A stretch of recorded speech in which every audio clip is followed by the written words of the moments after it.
बहुत खुशी होती है। आपको पता है कि 10 साल की लड़ाई लड़ने के बाद में अगर जीत मिलती है तो उसका कितना आनंद आता है वो हर आदमी जानता है। उसी तरीके से हमें भी बहुत खुशी है कि आज जो जिसके लिए लड़ाई लड़ी थी वो आखिर समय उसका आ गया है और 2:30 बजे ये 9 सेकंड के अंदर ध्वस्त हो जाएंगी।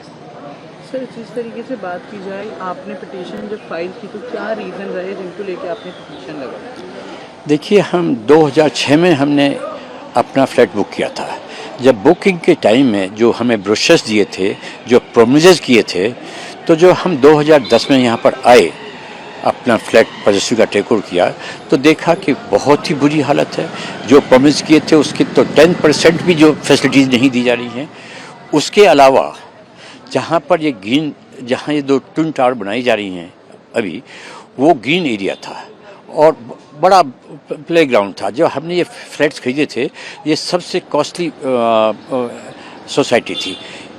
सबसे छोटा फ्लैट 1 करोड़ का था और बड़े बड़े फ्लैट्स जो थे 2 करोड़ तक भी थे।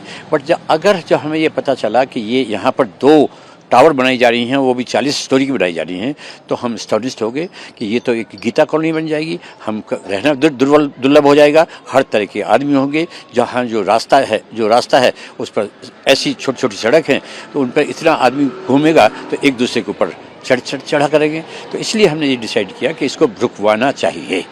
उस रुकवाने के लिए हमने सुपर टैक्स से पहले कोशिश की। उन्होंने हमें बताया कि ये एक सेपरेट प्लॉट है।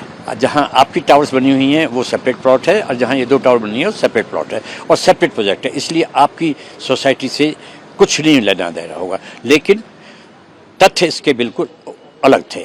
क्योंकि वो बाद में पता लगा, हमने जब पुलिस को कंप्लेंट की तो पुलिस ने इन्वेस्टिगेशन किया नोएडा अथॉरिटी से प्लस बिल्डर से। जब उनसे लिखित आ गया तो उन्होंने कहा कि ये एक ही प्लॉट है और एक ही प्रोजेक्ट है।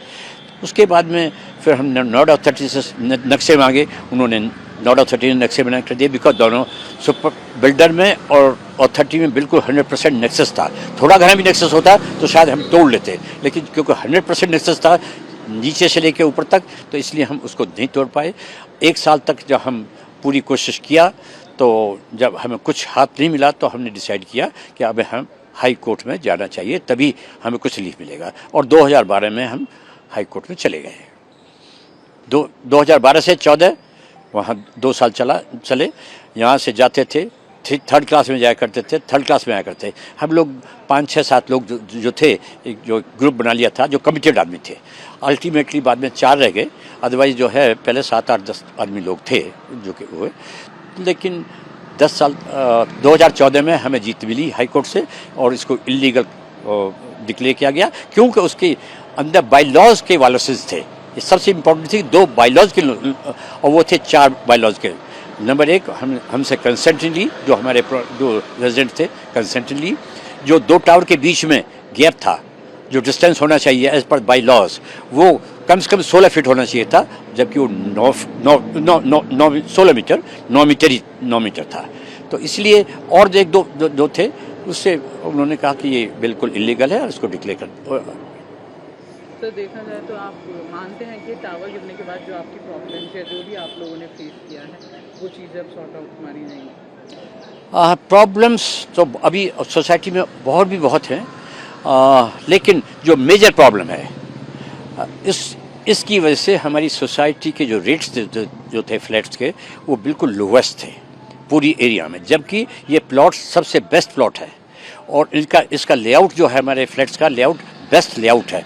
एक तो इसने मटेरियल थोड़ा सा लो स्टैंडर्ड का लगाया हुआ है, और दूसरा ये 2 टावर्स की वजह से ये अभी इसके बाद में देख लेना कम से कम 2, 3, 4 हज़ार रुपये हमारे फ्लैट्स पर स्क्वायर फीट के बढ़ेंगे। सो जिस हिसाब से आज बिल्डिंग आपकी, जैसे एमरल्ड जो आपकी सोसाइटी है, वो बिल्कुल बगल वाली सोसाइटियों पे खाली कराया गया है। बिजली और पानी, साथ में जो गैस की लाइन है, वो सब भी रोकी गई है। तो उस हिसाब से आपको या आपके जो रेजिडेंट्स हैं उस सोसाइटी को क्या प्रॉब्लम फेस की है? देखिए, ऐसा है कि ये क्षणिक प्रॉब्लम्स है, थोड़ी देर के लिए रहेंगे। एक्चुअली जो पोस्ट डिमोलिशन है, जो डस्ट का है, पोल्यूशन का है, हेल्थ का है, वो थोड़ा इशू रहेगा। उसे हर आदमी अपने अपने उसमें टैकल करना होगा। लेकिन जो लंबा सुख है और लंबा फायदा है, वो आपको 3 महीने के बाद में दिखना शुरू हो जाएगा।